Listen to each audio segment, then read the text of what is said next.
చూడండి, ఆత్మలో బలహీనంగా అవ్వటానికి కొన్ని కారణాలున్నాయి. ఆ కారణాలేంటివి? వాటిని ఎలా జయించాలి అనేది మనం చూద్దాం. బలహీనంగా అవ్వడానికి గల కొన్ని కారణాలేందంటే, దేవుని వాక్యాన్ని నిర్లక్ష్యం చేయటం.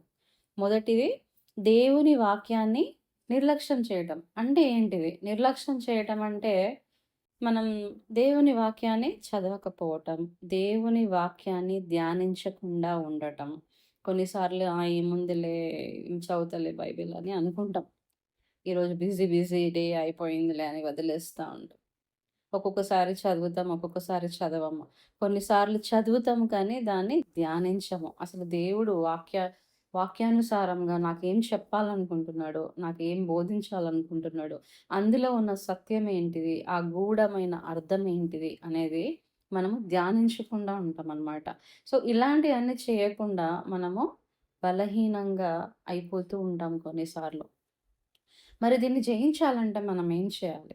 వాక్యాన్ని చదవాలి. వాక్యాన్ని అభ్యసించాలి, ధ్యానించాలి.